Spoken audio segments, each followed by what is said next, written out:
नमस्कार मेरे प्यारे बच्चों, बच्चियों, विद्यार्थियों, छात्रों, छात्राओं एवं मित्रों। मैं गणित का शिक्षक ओम प्रकाश पाठक आप सभी का मेरे चैनल लोकस मैथ सॉल्यूशंस में हार्दिक स्वागत करता हूं।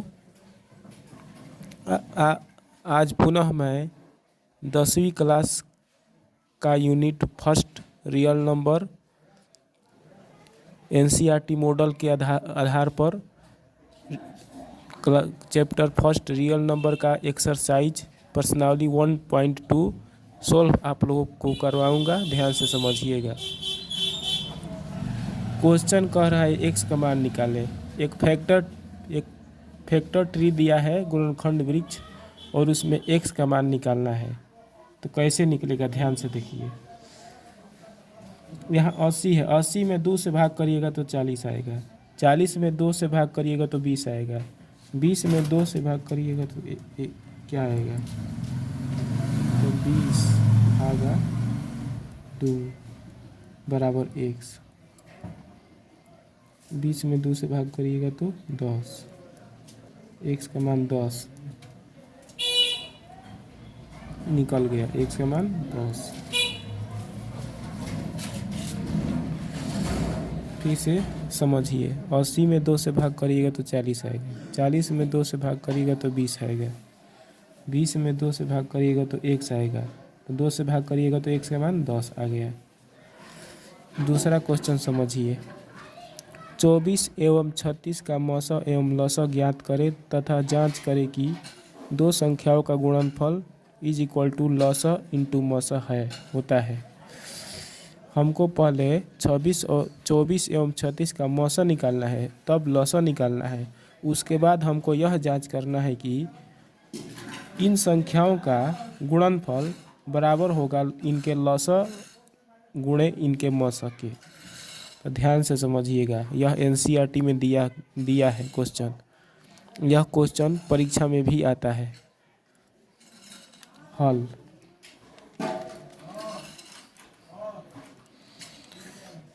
हम पहले 24 एवं 36 का मौसा निकालते हैं। 24 एवं 36 का मौसा हम निकालेंगे पहले।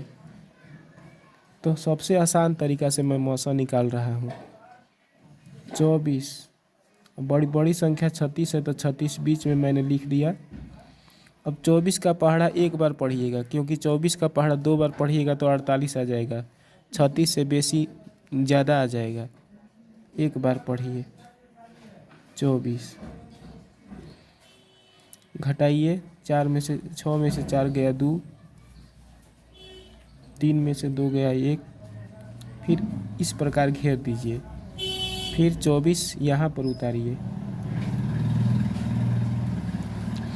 अब 12 का पहाड़ा 2 बार पढ़िएगा तो 24 आ जाएगा। घट जाएगा तो कट जाएगा। तो इधर वाली संख्या मौसा होता है, इधर वाली नहीं, इधर वाली संख्या। जब शेषफल शून्य आ जाता है तो इधर वाली संख्या मौसा होता है। तो हम लोगों का मौसा निकल गया। हम लोगों का मौसा आ गया 12। अब हम लोग लौसा निकालेंगे 24 एवं 36 का।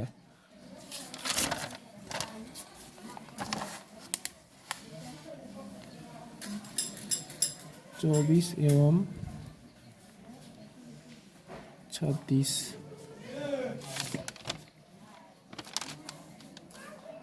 का लौसा। सबसे आसान तरीका से मैं लौसा निकाल रहा हूँ, समझिए। इस प्रकार ऐसे कर दीजिए। 24 कोमा 36 करिए।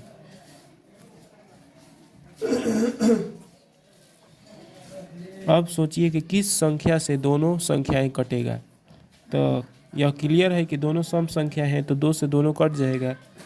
या 2 से भाग करेंगे दोनों में। एक संख्या 12 बार में कटेगा, 36 जो है 18 बार में। फिर 2 से कटाइए।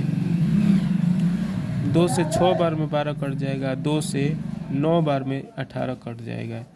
अब सोचिए कि किस संख्या से दोनों कटेगा, तो 3 से कटेगा। 3 से 2 बार में 6 कट जाएगा, 3 से 3 बार में 9 कट जाएगा। अब सोचिए कि ये दोनों संख्याएं किसी एक संख्या से कटेगी तो नहीं कटेगी, तो इसको नहीं कटाएंगे, इसको किसी संख्या से नहीं कटाएंगे, इसको छोड़ देंगे। तो लॉसा इस प्रकार निकालेंगे हम। लॉसा बराबर सारी संख्याओं का गुणा कर देंगे, तो 2 गुणे 2 गुणे 3 गुणे 2 गुणे 3, इन सारी संख्याओं का गुणा हो गया।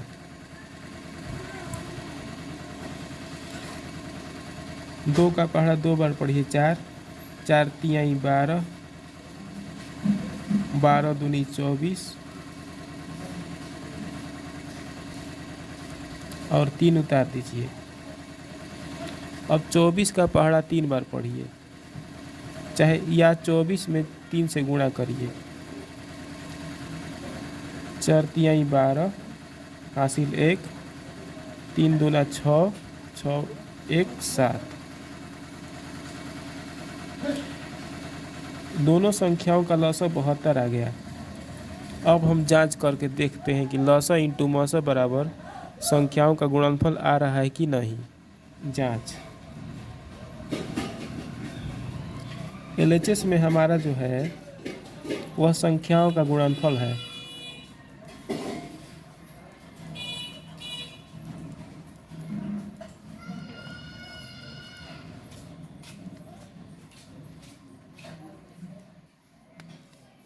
संख्याओं का गुणनफल मतलब एक संख्या 24 है और एक संख्या 36 है, तो दोनों संख्याओं का गुणा करके देख रहे हैं कि क्या आ रहा है। तो 36 और 24 में गुणा करिए, 4 छक्का 24 हासिल 2, 4 तिहाई 12, 12 दू 14,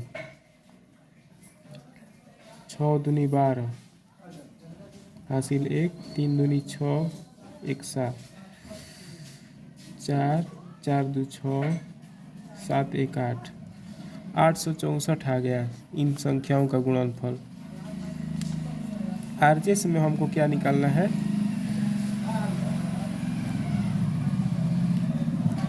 लॉसा इंटू मौसा।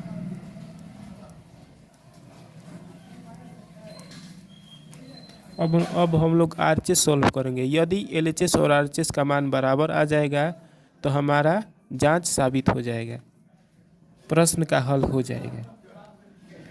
तो लॉसा कितना आ रहा है, 72 आ रहा है, 72 लिख देंगे। इंटू मौसा कितना आ रहा है, मौसा आ रहा है 12, मौसा 12 आ रहा है, तो यहाँ पर 12 लिख देंगे। अब हम लोग 12 में 72 में 12 से गुणा करेंगे। यदि हमारा उत्तर इतना आ जाएगा तो यह साबित हो जाएगा कि दो संख्याओं का गुणनफल बराबर लॉसा इंटू मौसा होता है।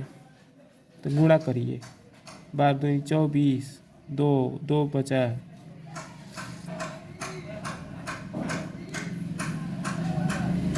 12 7 84, 84 2 86 आ गया। एलएचएस में हमारा आया था 864, आरएचएस में भी आ गया 864, अतः एलएचएस बराबर आरएचएस सिद्ध हो गया।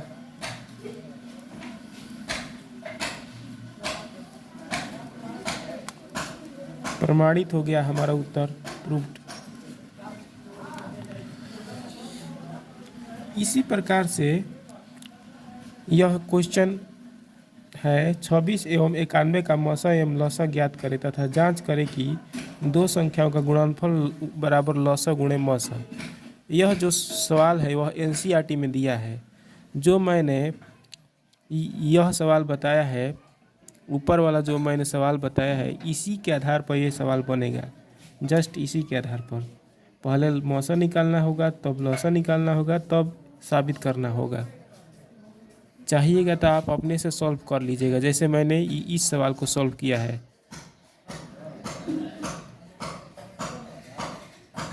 लेकिन मैं ही सॉल्व कर देता हूँ। आप लोग अपने से करिएगा, लेकिन मैं सॉल्व कर देता हूँ। हल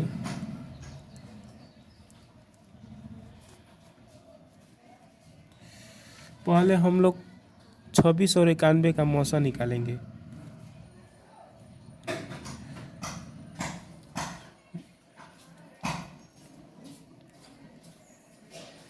छोड़िए, मैं हल नहीं कर रहा हूँ, आप लोगों को छोड़ दे रहा हूँ, आप लोग हल करिएगा, क्योंकि जैसे मैंने इस सवाल को हल किया है उसी प्रकार इस सवाल को आप लोग हल करिएगा। पहले 26 और 91 का मौसा निकाल लीजिएगा, तब 26 और 91 का लौसा निकाल लीजिएगा। उसके बाद यह साबित कर दीजिएगा जैसे मैंने यह साबित किया है।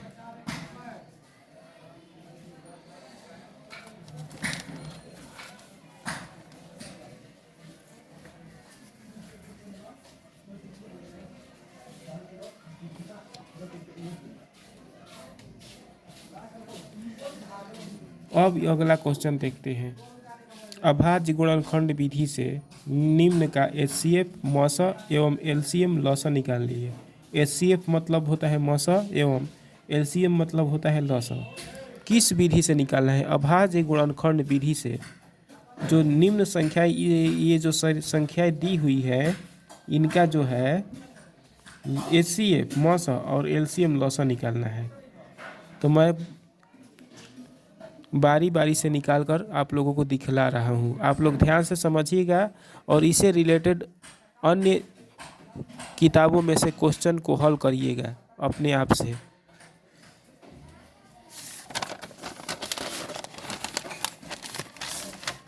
पहला क्वेश्चन है 20 एवं 40।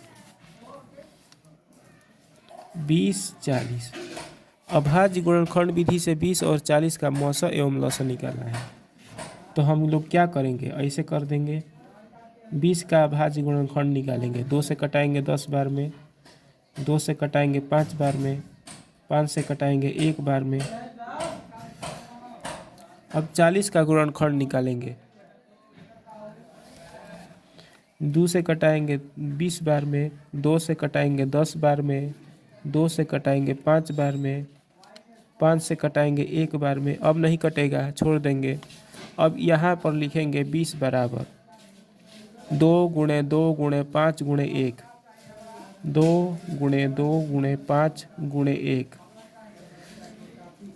2 के पावर 2 कर देंगे, 2 बार आया है 2, इसलिए 2 के पावर 2 कर दिए। अब 5 एक बार आया है तो 5 के पावर 1 कर दिया, इंटू 1 कर दिए। अब 40 बराबर 2 3 बार आया है तो 2 गुणे 2 गुणे 2, 5 एक बार है तो 5 गुणे 1।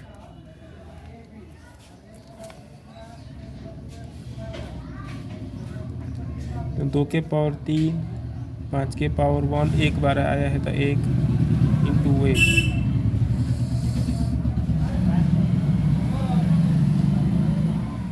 तो एचसीएफ, इन दोनों का एचसीएफ देखिए कैसे निकलेगा। इसमें भी 2 के पावर कुछ है, इसमें भी 2 के पावर कुछ है, तो यहाँ पर 2 हम लोग लिख देंगे। अब देखेंगे कि पावर क्या बैठाना है, तो जो छोटा पावर है वहीं बैठाना है। इसमें भी 2 है, इसमें भी 2 है, तो एक बार 2 हम लोग लिख दिए। लेकिन इसमें पावर 3 है और इसमें पावर 2 है, तो दोनों में से छोटा पावर यह है, 2 वाला पावर छोटा है, तो ऊपर हम छोटा वाला पावर लगाएंगे, 2 वाला, 3 वाला नहीं। बड़ा पावर मौसम में बड़ा पावर नहीं लगाते हैं, छोटा पावर लगाते हैं। तो इसमें छोटा पावर है तो इस वाली संख्या को लिख देंगे, 2 के पावर 2। अब यहाँ देखिए दोनों में 5 कॉमन हो रहा है, 5 के पावर 1 यहाँ पर भी है, 5 के पावर 1 यहाँ पर भी है, तो 5 के पावर 1 लिख देंगे। और दोनों में 1 1 कॉमन हो रहा है तो 1 लिख देंगे गुणा लगाकर। 2 का स्क्वायर करेंगे तो 4, 5 के पावर 1 तो 5, 1 हट जाएगा, 5 चौके 20, 20 आ गया मौसा। अब इसका लौसा मैं निकाल कर दिखला रहा हूँ अभाज्य गुणनखंड विधि से। एलसीएम, एलसीएम में क्या करना है कि दोनों में 2 है तो 2 लिख देंगे। अब एलसीएम में छोटा पावर नहीं लेते हैं, बड़ा पावर लेते हैं। एचसीएफ में छोटा वाला पावर लेते हैं, लेकिन एलसीएम में बड़ा वाला पावर लेते हैं। तो यहाँ पर 2 का पावर 2 है और यहाँ पर 2 का पावर 3 है। तो बड़ा पावर यह है तो यह इस वाली संख्या को लेंगे, बड़ी वाली बड़ी पावर वाली संख्या को। तो 2 के पावर 3 बड़ा पावर वाला को ले लिए। उसके बाद 5 है दोनों में तो 5 ले लिए। पावर बराबर है तो पावर वहीं रहेगा, i/1 ले लिए। 2 के पावर 3 तो 3 बार 2 गुणा करेंगे तो 8 आ जाएगा इंटू 5, 8 5 40। एलसीएम हमारा 40 आ गया। 20 और 40 का एलसीएम 40 आ गया। 20 और 40 का एचसीएफ 20 आ गया। पहला क्वेश्चन सॉल्व हो गया। उसी प्रकार दूसरा क्वेश्चन हम लोग देख रहे हैं।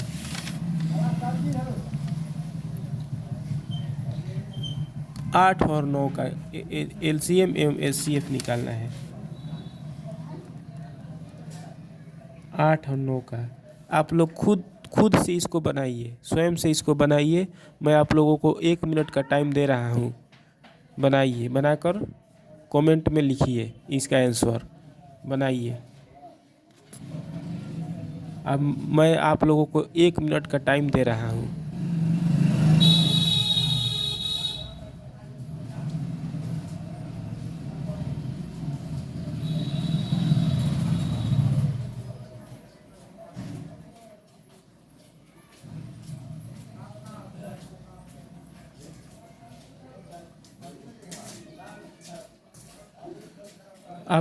आप लोगों को कन्फ्यूजन हो गया, मैं जानता हूँ। ये सवाल थोड़ा अलग प्रकार का है, इसमें कुछ कॉमन आपको दिख नहीं रहा होगा, तो मैं ही सॉल्व कर दे रहा हूँ इसको। देखिए उसी प्रकार से बनेगा यह भी सवाल।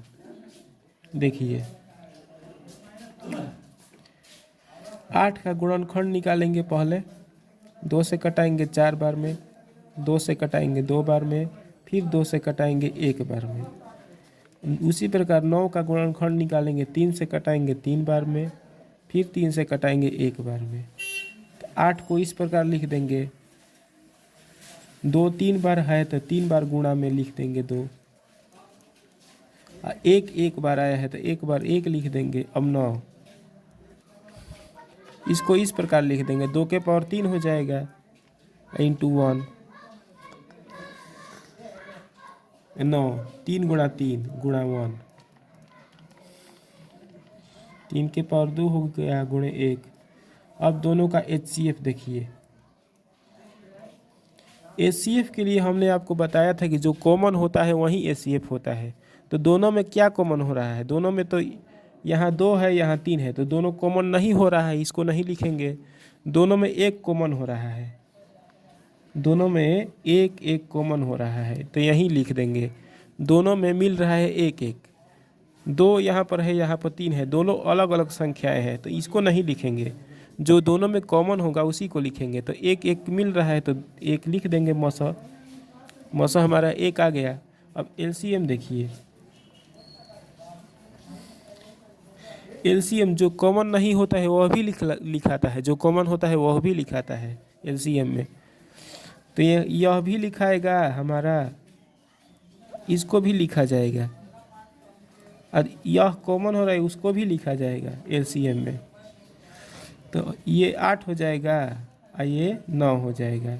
इसका मान हट जाएगा, 1 का मान। 9 8 72। एलसीएम हमारा 72 आ गया।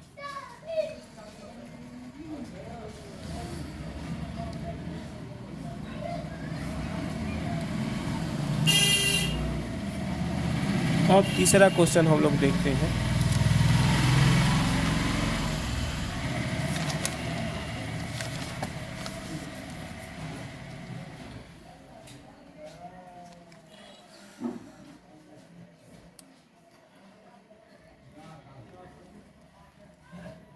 मैं तीसरा क्वेश्चन यहाँ समझा रहा हूँ। तीसरा क्वेश्चन है 5 10 15 का एलसीएम एवं एचसीएफ निकालना है। तो 5 का गुणनखंड आसानी से निकल जाएगा, 5 × 1। 10 का गुणनखंड आसानी से निकल जाएगा, 5 × 2 × 1। 5 दूनी 10 होता है। 15 का आसानी से निकल जाएगा, 5 × 3, 5 × 3 = 15 × 1। अब HCF देखिए तीनों का, HCF निकालने के लिए तीनों में सोचेंगे क्या कॉमन हो रहा है, तो आप आसानी से समझ जाइएगा कि तीनों में एक है, एक लिखा जाएगा गुणा। अब सोचिए क्या कॉमन हो रहा है तीनों में, तीनों में 5 कॉमन हो रहा है, 5 एक बार लिखा जाएगा। जो तीनों में कॉमन होगा हो जाएगा वह 3 बार ना एक ही बार लिखाएगा, लेकिन वह संख्या लिखाएगा 5। एलसीएम अब क्या होगा इसका, 5, 10, 15 का एलसीएम। तो पहले HCF जो हमारा आया है वह लिख देंगे। अब HCF को छोड़कर जितनी संख्याएं हैं वो सारी संख्याएं हम लोग लिख देंगे। HCF को छोड़कर 3 है और 2 है तो 3 और 2 लिख देंगे। 5 3 15, 15 दूनी 30, हमारा 30 आ गया LCM।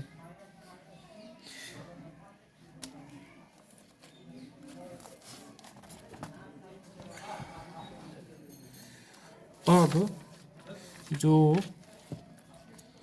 ये चौथा सवाल है 25 और 5 का, आपको गुणनखंड BC से लसा एवं मौसा निकाला है वो खुद से बनाइए अभी।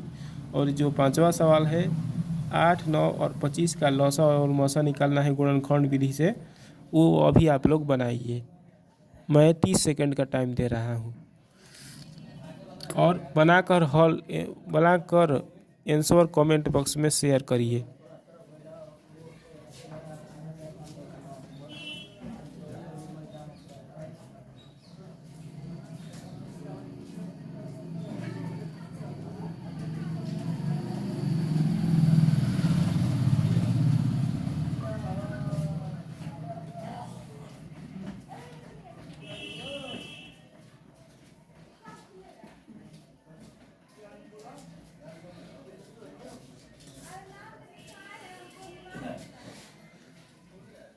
मुझे विश्वास है कि आप लोगों से ये अब इससे रिलेटेड सारे क्वेश्चन सॉल्व हो जाएंगे, इसलिए मैं आगे दूसरे टाइप का क्वेश्चन मैं हल करने जा रहा हूँ। इस टाइप का क्वेश्चन आप लोगों से अब हल हो जाएगा।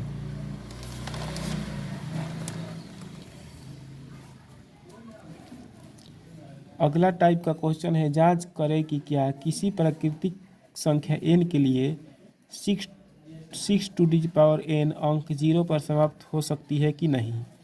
हमको जांच करना है कि क्या किसी प्राकृतिक संख्या n के लिए 6 का पावर n अंक 0 पर समाप्त हो सकती है कि नहीं। हल,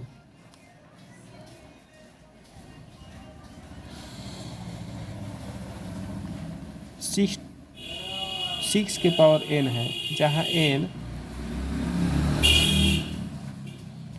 प्राकृत संख्या है। प्राकृत संख्या मतलब 1 हो सकता है, 2 हो सकता है, 3 गिनती की संख्या है। आप लोग, मैंने जितनी संख्याओं के बारे में मैंने विस्तार से चर्चा किया है, concept of number system 12 volume में मैंने चर्चा किया है। आप लोग मेरा वह वीडियो देख लीजिएगा, सारे के सारे संख्याओं का कॉन्सेप्ट आपको क्लियर हो जाएगा। तो देखिए 6 के पावर n दिया है, तो 6 को हम लोग इस प्रकार लिख सकते हैं 2 × 3 के पावर n। 6 के पावर n को इस प्रकार हम लोग लिख सकते हैं। अब हम लोग जानते हैं कि जब भी दो कोष्ठ के अंदर दो संख्याओं का या 3 संख्याओं का गुणनफल रहता है और कोष्ठ के ऊपर कोई पावर रहता है, तो वह पावर सारी संख्याओं में बट जाता है, वितरित हो जाता है। तो 2 के पावर n हो जाएगा इंटू 3 के पावर n हो जाएगा।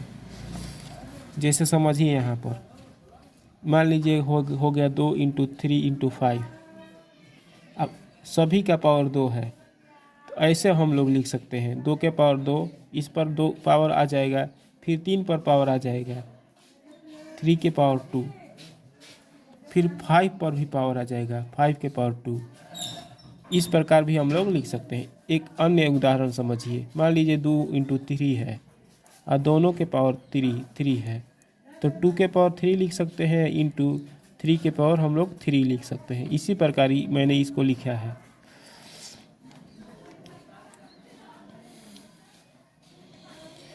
तो देखिए संख्या का स्वरूप जो है, चूंकि यहाँ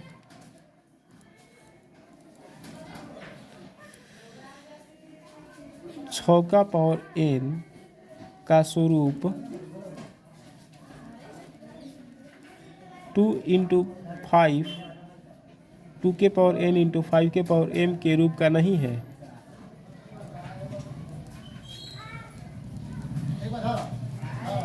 और जब किसी पावर के अंदर किसी पावर के बेस वाली संख्या का अगर अभाज्य गुणनखंड 2 इंटू 5 के स्वरूप का नहीं होता है तो कभी भी उसका इकाई अंक शून्य नहीं हो सकता है, अर्थात उसका अंतिम अंक शून्य नहीं हो सकता है। क्योंकि जब भी किसी पावर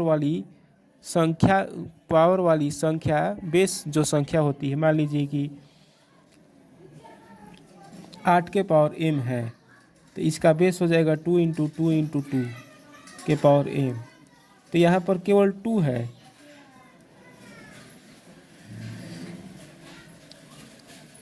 तो भी इसका इकाई अंक शून्य नहीं हो सकता है। तो इसी प्रकार यहाँ से चूँकि जो यह संख्या का बेस 6 है उसका गुणनफल 2 इंटू 5 के रूप में नहीं है, अतः इसका इकाई अंक कभी भी शून्य नहीं हो सकता है। अतः 6 के पावर n का इकाई अंक कभी भी इकाई अंक मतलब लास्ट डिजिट कभी भी शून्य पर समाप्त नहीं हो सकता है।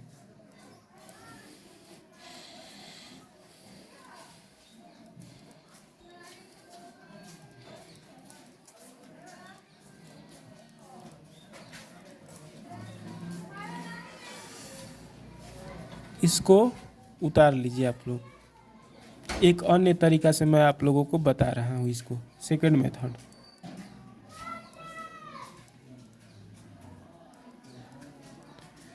हमको सिद्ध करना है कि 6 के पावर n अंक शून्य पर समाप्त नहीं हो सकती है। हमको जांच करना है कि क्या 6 के पावर n अंक शून्य पर समाप्त हो सकती है, जहाँ n बिलोंग्स टू n प्राकृतिक संख्या है, मतलब n का मान 1 या 2 या 3 या 4 डॉट डॉट इसी प्रकार लेना है कि तो हम पहले n बराबर 1 लेंगे,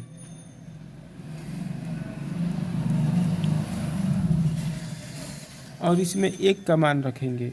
6 के पावर n है तो 6 के पावर n का मान हम लोग 1 लिए हैं तो 1 हो जाएगा यहाँ पर, तो 6 शून्य पर समाप्त नहीं होता है, यह शून्य पर समाप्त नहीं होता है, समाप्त नहीं होता है। इसी प्रकार n बराबर 2 रखेंगे,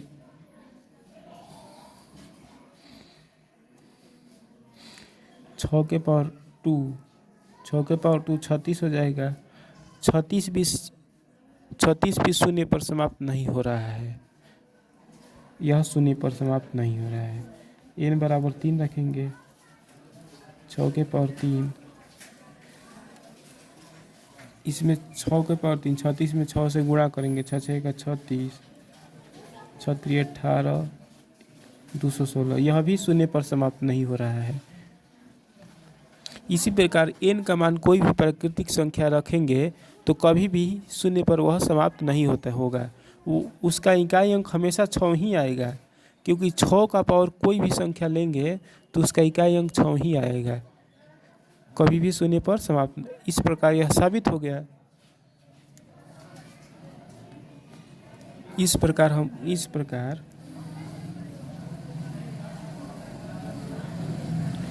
किसी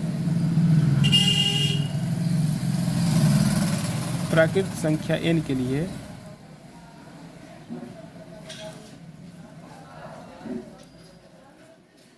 छः के पावर n शून्य पर समाप्त नहीं होता है। इसका आंसर निकल गया।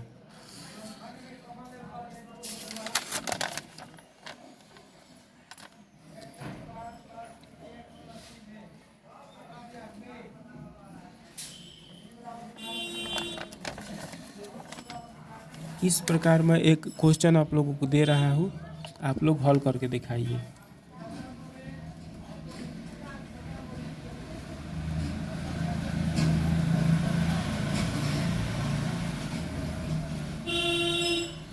क्या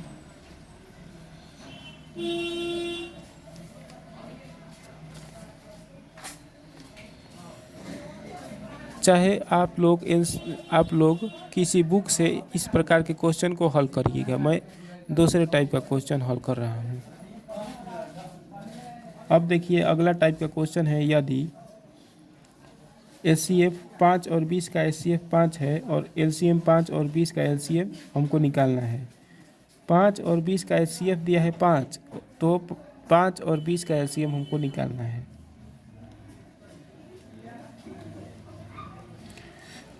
हल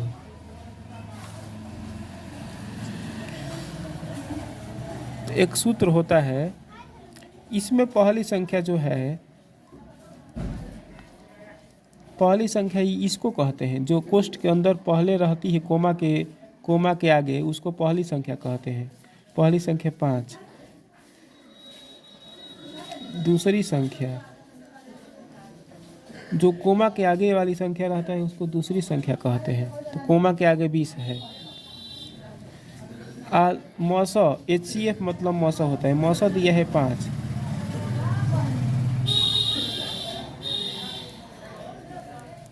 तो हमको लॉस हो LCF निकालना है।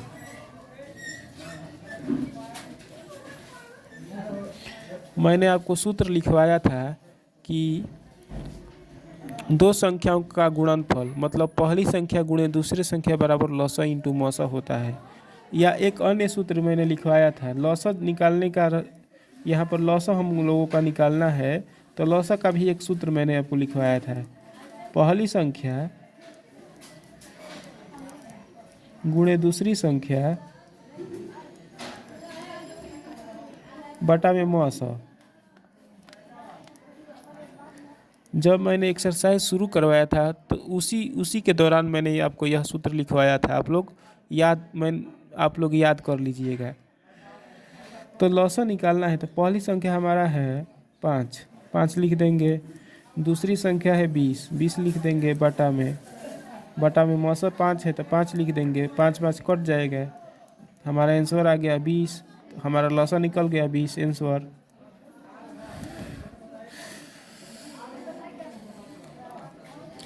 आज का मेरा वीडियो आपको कैसा लगा ज़रूर बताइएगा, कमेंट बॉक्स में मुझसे शेयर करिएगा।